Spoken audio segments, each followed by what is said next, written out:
함께 봉독하실 하나님 말씀은 마태복음 20장 1절로 16절까지 말씀을 교독하겠습니다.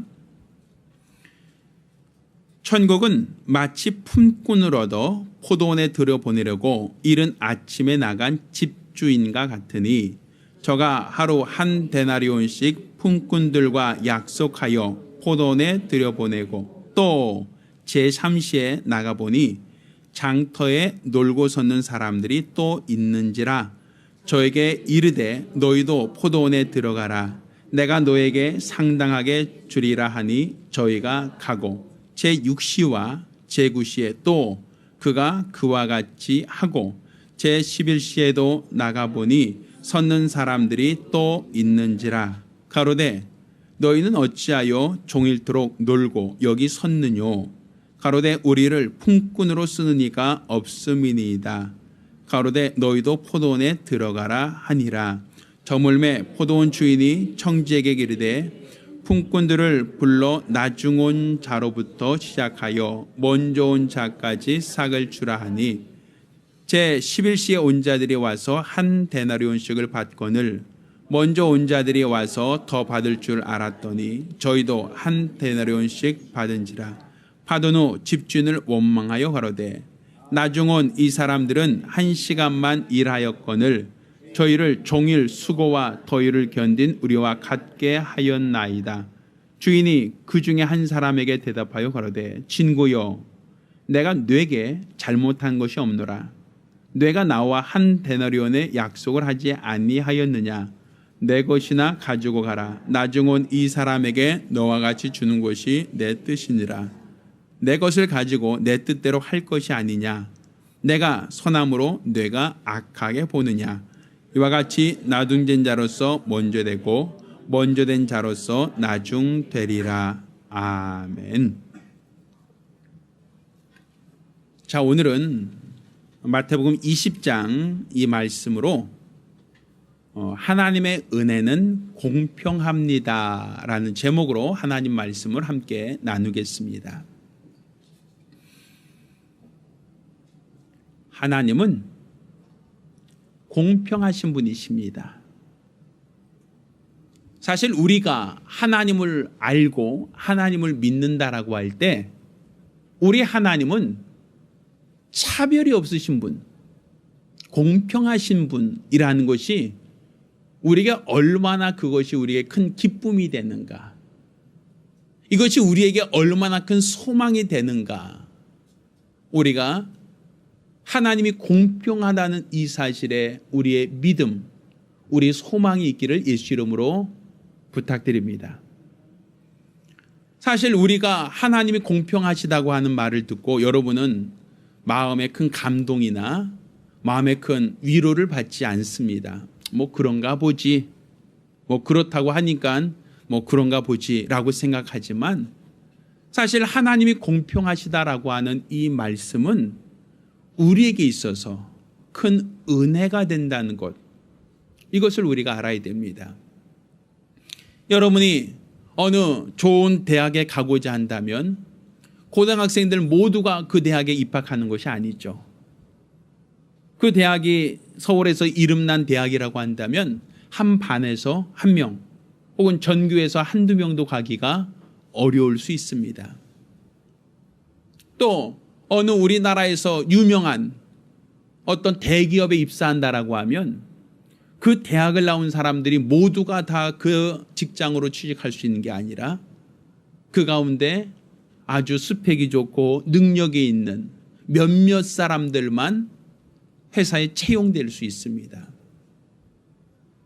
우리가 생각할 때 세상은 이렇게 잘난 사람 뽑습니다. 능력 있는 사람을 우대합니다.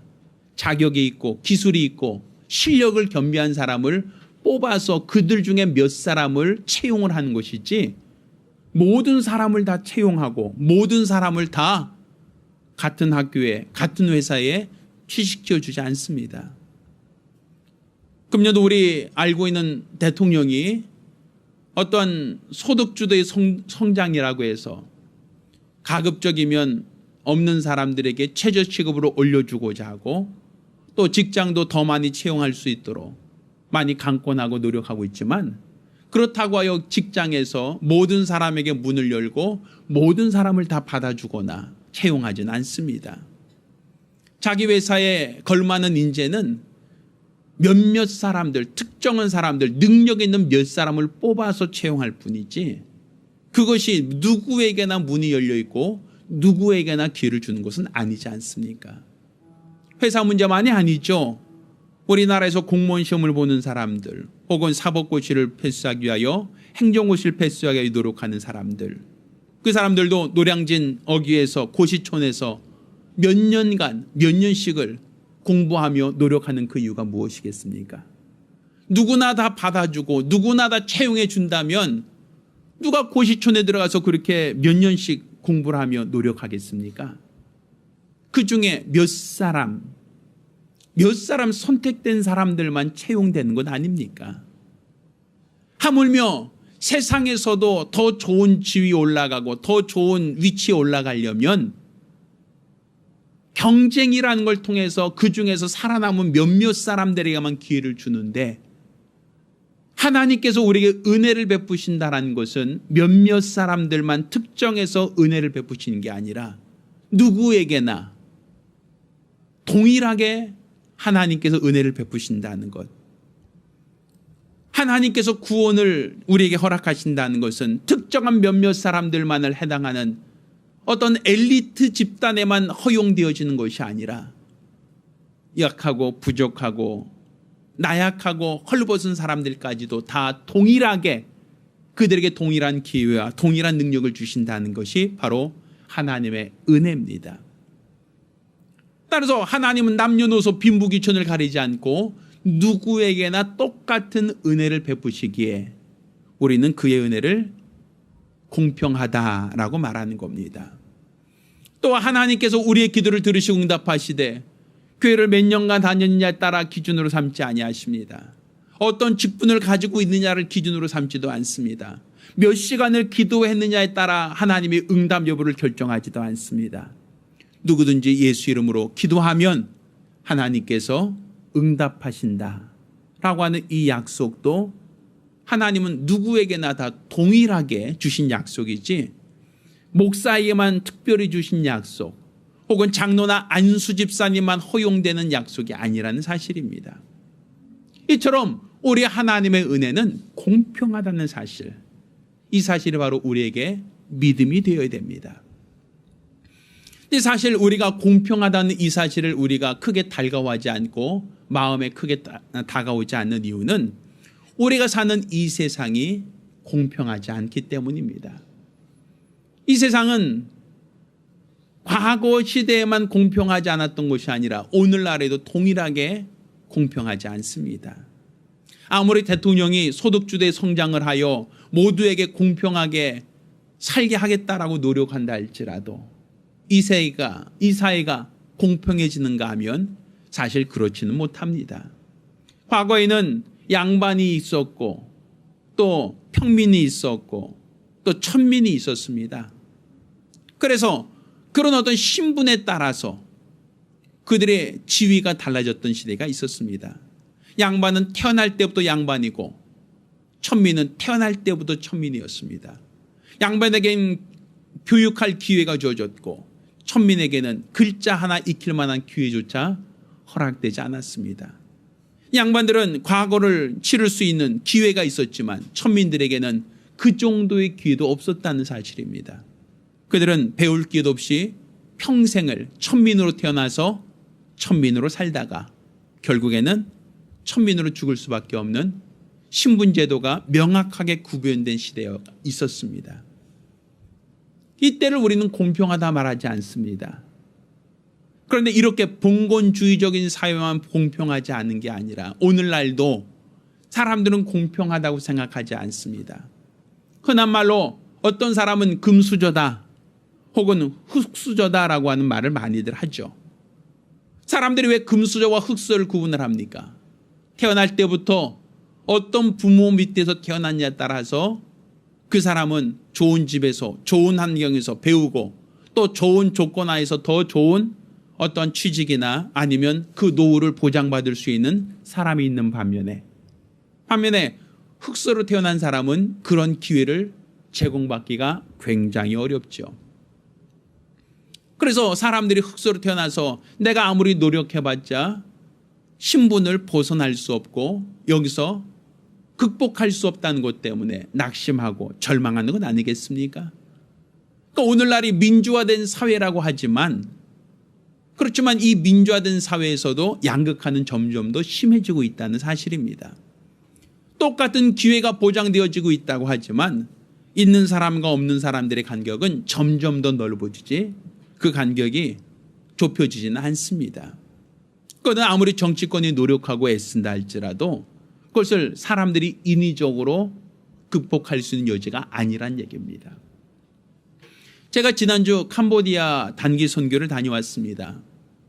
물론 제가 캄보디아 가기 전에는 그냥 막연하게 알고 있던 캄보디아라는 나라에 대해서 그냥 막연하게 상식적인 선에서 알고 있었습니다. 근데 그 나라에 가서 선교사들과 얘기를 하고 거기 현지인들과 대화를 나누면서 굉장히 많이 충격을 받았고 또 굉장히 마음 아픈 그런 어떠한 마음에 굉장히 쓰라린 아픔을 내가 느꼈습니다. 그것이 카메라 루즈라고 아마 들어보세요. 쿠메르 루즈라고 하는 그 집단, 폴포트라고 하는 어떠한 그런 지도자를 아마 들어보셨을지 모르겠습니다. 이 폴포트라는 사람이 75년, 76년에서 3년 반 동안 캄보디아를 다스릴 때 그 사람이 원했던 것은 평등한 시대, 평등한 나라였습니다. 그래서 자기가 보니까 부정부패가 아주 심하고 프랑스 식민지로 살면서 왕궁의 그 사치와 그 부패가 얼마나 심했던지 그런 어떤 부정부패를 보면서 그가 공부를 하다가 공산주의자가 됐습니다. 그래서 지금 우리 캄보디아 사람들이 이렇게 어렵고 힘든 이유는 미군과 이런 귀족들, 이런 사람들이 사치와 향락 때문에 이 나라가 이렇게 병들고 이렇게 나빠지고 있다라고 그래 그 사람은 그렇게 진단했습니다. 그래서 이렇게 그 위에 있는 사람들, 그 지식층들과 사치와 향락에 물들어 있는 부정부패에 있는 이 사람들을 다 몰아내야만 캄보디아가 평등해질 수 있고 공평한 나라가 될 수 있다. 그게 바로 우리가 기대하는 좋은 나라라고 생각을 했습니다. 그래서 그 사람이 캄보디아를 다스린 3년 6개월 동안 그 사람이 한 일이 무엇이냐면 전 국민 850만 명 중에 200만 명을 학살했습니다. 국민의 4분의 1을 죽였어요. 어떤 사람을 죽였는지 아십니까? 교수, 교사, 공무원, 돈 있는 사람들, 능력 있는 사람들, 그 사람들은 다 제거의 대상이 됐습니다. 심지어는 안경 낀 사람도 죽였어요. 아마 제가 그 나라에 있었으면 저도 학살당했을 겁니다.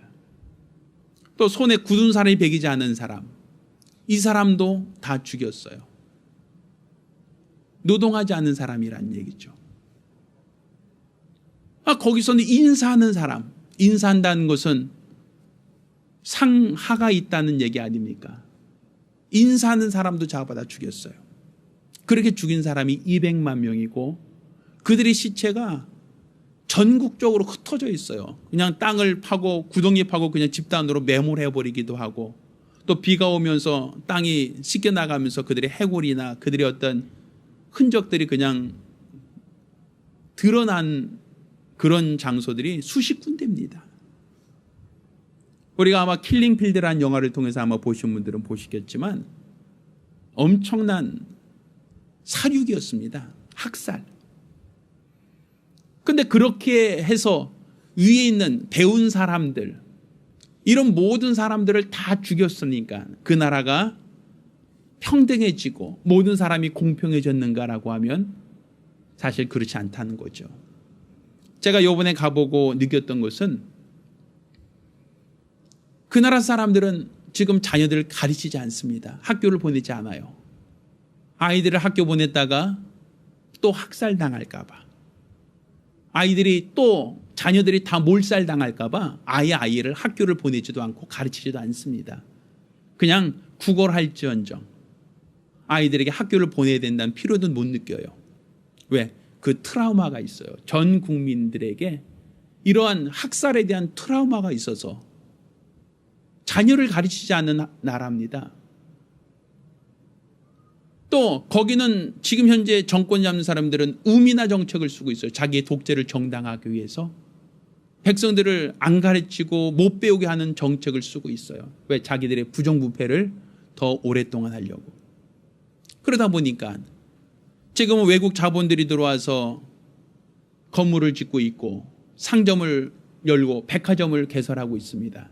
근데 문제는 그 돈들은 다 자기들이 가져간다는 거예요. 그 나라에서 부유하고 큰 건물과 돈 있는 모든 것들은 다 외국 기업들, 외국인들이 다 독점하고 있어요. 결국 폴포트가 평등한 사회를 만들기 위하여 모든 지식층들을 다 죽였지만 오늘날 바라보면 오히려 캄보디아 사람들은 더 열등해졌고 더 가난해졌고 더 배우지 못했고 더 열악한 환경에 처해져 있다는 사실입니다. 이게 사람의 노력으로 평등해질 수가 없다는 거예요. 수백만 명을 학살해도 이 평등해지고 공평해진 사회가 이루어지지 않는다는 겁니다. 우리가 잘 알고 있는 이슬람교, 그 교회의 정신이 무엇이냐면 알라 앞에 모두가 다 평등하다는 그 논리, 그게 바로 이슬람교의 가장 큰 그 교리입니다. 그 교리를 가지고 그 당시 학대받던 사람들, 천민들이 연합해서 알라 앞에 모두가 평등하다는 그 말 한마디에 그 당시 노동자 계급들이 단합해서 있는 사람들을 공격하고 귀족들을 공격해서 나라를 차지한 것이 지금 중동에 있는 나라들, 사우디나 쿠웨이트나 뭐 이란, 이라크, 그 대부분 나라들이 이슬람교를 받아들인 이유가 신 앞에 모두가 평등하다는 그 논리 때문이었습니다. 그러면 그들은 신정국가, 국민들의 한 99% 이상이 이슬람을 믿고 있는 그 나라는 평등한가? 그렇지 않다는 거예요. 귀족들은 능력이 있어서 아내를 합법적으로 4명 이상을 얻을 수 있습니다. 왜? 결혼을 하려면 돈을 줘야만 아내를 사올 수 있거든요. 그 4명이 아니라 어떤 돈 많은 사람들은 10명 그 이상의 아내를 두고 삽니다. 반면에 노동자들, 가난한 사람들은 아내를 사올 만한 결혼 지참금이 없어서 평생 결혼도 못하고 혼자 사는 사람이 굉장히 많아요. 그러다 보니까 성범죄가 끊이지 않고 일어나죠. 그 이유가 무엇입니까? 불공평하다는 거예요. 돈 있는 사람은 아내를 4명, 5명, 심지어는 10명 이상을 둘 수 있지만 돈 없는 사람은 평생 결혼 한 번도 못하고 평생 혼자, 원해서가 아니라 원하지 않아도 혼자 살면서 그렇게 대가 끊어질 수밖에 없는, 알라 앞에 모두가 평등하다 했지만 거기는 귀족들, 왕족들이 석유에서 나온 모든 이익을 그들이 다 독점하지 노동자들에게 똑같이 나눠주지 않습니다. 결국 공평하지 않다는 거예요. 사람이 만든 사상과 제도로도 공평할 수가 없고 또 사람들이 추종하는 종교를 가지고도 세상을 공평하게 꾸려갈 수가 없다는 겁니다. 그러니 이 세상은 이렇게 차별이 있고 또 이 세상은 공평하지 않다는 것이 지금 우리나라만이 아니라 전 세계 어느 나라든지 간에 다 똑같은 숙제, 똑같은 운명이라는 것이죠. 그러다 보니까 사람들은 하나님께서 만드신 피조물인데 왜 인간을 공평하게 하지 않았느냐라고 불평을 하기 시작합니다. 하나님이 살아계시다면 왜 이런 차별을 눈 감고 있는가? 하나님이 살아계시다면 이렇게 약하고 힘없고 병든 자들을 왜 하나님이 소외시키고 있는가라고 하며 하나님께 괴한한 불평이나 원망을 하곤 합니다. 그렇지만 이유 어찌됐든지 간에 이 세상은 공평하지 않습니다. 이 세상은 있는 자들에게 더 많은 기회가 주어지고 능력 있는 사람이 모든 부와 모든 권력들을 독차지하는 구조입니다. 아주 빈익빈 부익부라고 얘기하죠. 있는 사람은 더 많아지고 없는 사람은 있는 것도 다 빼앗기는 것. 이게 바로 우리가 사는 이 세상이고 이 세상은 결코 공평하지 않다는 사실입니다. 그렇지만 우리 하나님은 공평하시다는 거예요. 우리가 우리 하나님을 공평하다고 말하는 것은 그게 은혜가 공평하다는 겁니다. 의인에게나 악인에게나 동일한 비를 주시는 것처럼, 동일한 해를 끼쳐주시는 것처럼 하나님이 의로운 사람만 구별해서 그들에게만 해를 주고 그들에게만 때에 따라서 비를 내려주시는 게 아니라 악인이나 선인이나 똑같은 기온과 똑같은 조건을 하나님이 은혜로 베풀어 주시고 있다는 사실입니다. 또한 이와 같이 우리에게 대한 하나님의 은혜도 공평하지는 사실입니다. 과거 이스라엘 백성이 하나님의 선민으로 부름받았고 그들에게만 하나님이 율법을 주사 거룩한 백성으로 그들을 삼으셨지만 하나님이 그들을 구원하는 그 구원에 있어서는 이스라엘 사람들만 구원하시고 이방인들은 다 버리고 이방인들은 차별하시는 게 아니라 오늘날에는 유대인이나 이방인이나 하나님은 차별이 없다는 사실입니다. 하나님이 돈 있고 능력 있는 사람만 구원하겠고 또 가난하고 헐벗은 사람을 구원하지 않는다라고 말할 수 없다는 얘기입니다. 많이 배운 사람만 구원하고 배우지 못한 어리석은 사람은 하나님이 외면하신다라고도 볼 수 없습니다. 젊고 힘 있는 사람만 하나님이 기뻐하시고 연세 드시고 병 드신 분들을 하나님께서 그들은 싫어한다라고도 볼 수 없습니다. 우리 주 예수께서 이 땅에 오셔서 우리에게 보여주셨던 삶은 그가 있는 사람 편에 서서 권세 있는 사람들 편에 서서 그들과 함께 어울렸던 것이 아니라 오히려 헐벗고 가난한 사람들, 병들고 소외된 사람들 그들과 함께 하셨고 그들에게도 동일한 은혜를 끼쳐주셨지 않습니까? 이것처럼 우리 하나님께서도 우리에게 은혜를 베푸실 때 돈 있고 능력 있고 권세 있는 사람들만 하나님이 구원하시는 게 아니라 우리처럼 평범한 사람들, 우리처럼 약한 사람들, 가난하고 배우지 못하고 또 연약한 사람들에게도 하나님은 동일한 구원의 역사, 구원의 은혜를 더하시고 있다는 사실입니다. 따라서 우리가 예수 믿고 구원받는다라고 할 때에 우리가 구원받는 그 조건을 하나님이 조금 더 까다롭게 하셨다라면 아마 그 조건에 충족되는 사람만 구원받았을 것입니다.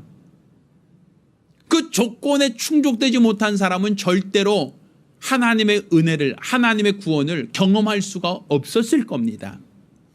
그렇지만 하나님께서는 우리에게 아주 어렵고 아주 힘든 조건을 내세우고 그 조건에 충족한 사람만 구원하시는 게 아니라 누구든지 주 예수 이름을 부르면, 누구든지 주 예수 이름을 믿으면 하나님께서 구원하시겠다라고 약속하셨습니다.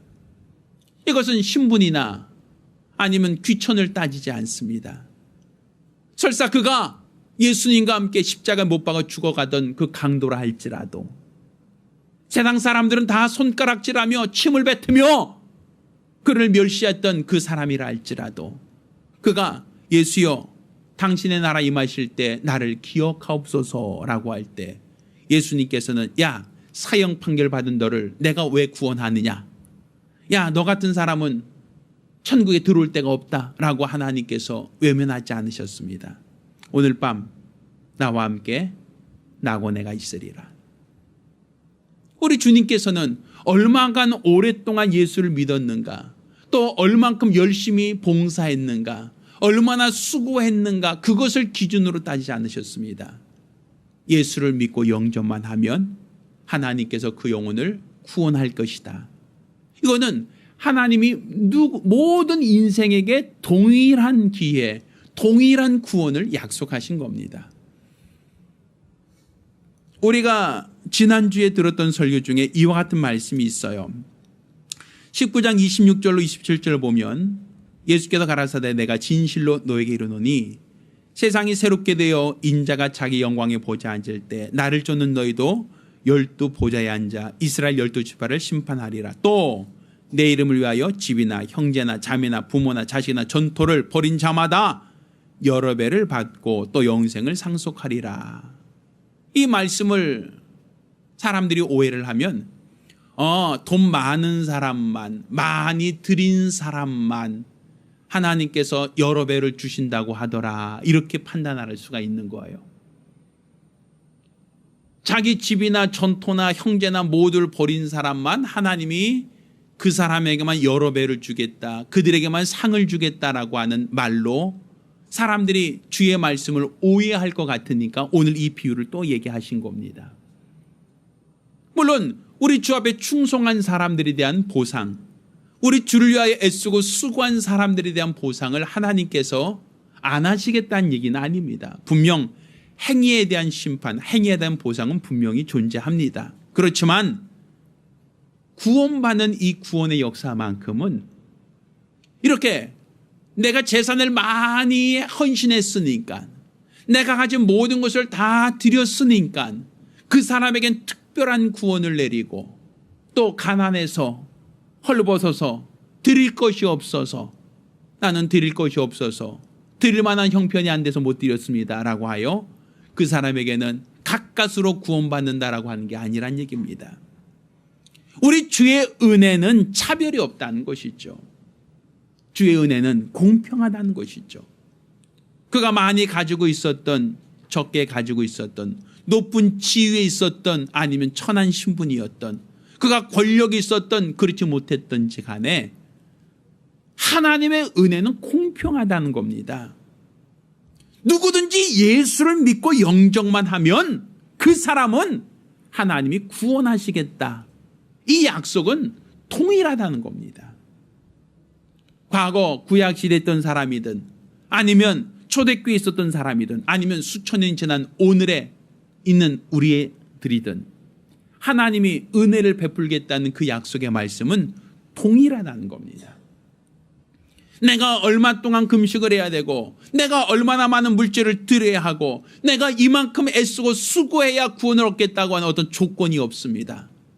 누구든지 주 예수 이름을 믿기만 하면 구원을 얻을 것이다. 빈부귀천, 남녀노소 어떤 것을 구분하지 않습니다. 누구에게도 차별하지 않습니다. 누구든지 그 안에 예수만 있으면, 누구든지 그가 예수를 믿고 영접하기만 하면 하나님이 그를 구원하겠다, 그를 생명을 주겠다, 그를 내 자녀로 삼겠다, 그에게 하늘나라를 상속하겠다는 그 약속은 통일하다 말입니다. 그러니 오늘날 능력 있는 사람들, 스펙 있는 사람들, 더 좋은 대학에 나와서 더 좋은 능력을 갖고 있는 사람만 회사에서 그 사람을 채용하고, 또 국가에서도 그런 사람들만 채용하지 않습니까? 이렇게 세상은 경쟁 사회고, 끝없이 경쟁하고 그 중에서 탑이 되지 않으면 낙오되고 도태될 수밖에 없는 이 세상에 살고 있는 우리들에게 하나님은 어떤 자격이나 조건을 제시하고, 이만큼 해야 내가 너희를 구원하겠다, 이만큼 충족되어야 내가 너에게 생명을 주겠다라고 하지 않으셨다는 얘기입니다. 누구든지 주 예수만 믿으면 구원을 얻으리라. 이것은 하나님이 우리에게 준 약속이고 우리에게 주신 은혜입니다. 우리가 우리 하나님의 공평하심을 알고 믿는다면, 우리가 금년도 예수를 따르는 제자가 되자는 이 슬로건은 우리 하나님이 공평하시다는 걸 믿고 그를 따르는 우리들 역시도 공평한 믿음을 갖고 있어야 된다는 얘기입니다. 이 공평한 심령이라는 것은, 간혹 어떤 교회는 돈 많은 사람들, 세상에서 유력자들이 왔을 때는 그 사람들을 환대합니다. 그렇지만 헐벗고 가난한 사람들이 왔을 때는 차별합니다. 그의 문턱이 굉장히 높아졌다는 얘기죠. 재력 있고 사회적 지위가 있고 능력 있는 사람은 버선발로라도 쫓아나가서 현관에서 인사를 합니다. 그렇지만 가난하고 병들고 나약한 사람들이 올 때는 그들을 과히 환영하지 않는 것, 그것은 우리 주님의 교회라 말할 수 없습니다. 우리 주님께서는 누구든지 구원받기를 원하셨고, 누구든지 하나님의 은혜와 사랑받기 원하셔서 똑같은 은혜와 똑같은 구원을 약속하고 허락하시는데, 우리는 주님의 교회라고 하면서 우리 주님처럼 공평하지 않다면, 동등하지 않다면 어찌 이것이 주님이 원하시는 교회, 주님이 기뻐하시는 교회라고 말할 수 있겠습니까? 오늘 우리가 읽은 이 본문에도 어떤 주인이 품꾼을 불러서 일을 시키는 데 있어서 이른 아침부터 일한 사람도 있고, 또 3시에 일한 사람, 6시에 일한 사람, 9시에 일한 사람, 또 마지막에는 11시에 일한 사람이 있었다라고 얘기합니다. 그리고 나중에 그들에게 보상을 할 때 11시에 온 사람은 1시간밖에 일하지 않았는데도 불구하고 1데나리온을 줬다라고 얘기를 합니다. 그 얘기는 아침 일찍 온 사람은 12시간을 일했다는 얘기가 되는 겁니다. 12시간을 일한 사람은 1시간 일한 사람에게 1데나리온 줬으니 최소한 시급으로 따진다면 12데나리온을 주든지, 그 정도까지 아니라면 최소한 걸맞는 보상을 해줘야 될 통인데, 주인은 처음에 데려온 사람에게도 똑같이 1데나리온밖에 주지 않았다라고 얘기합니다. 그러자 먼저 온 자가 불평을 하죠.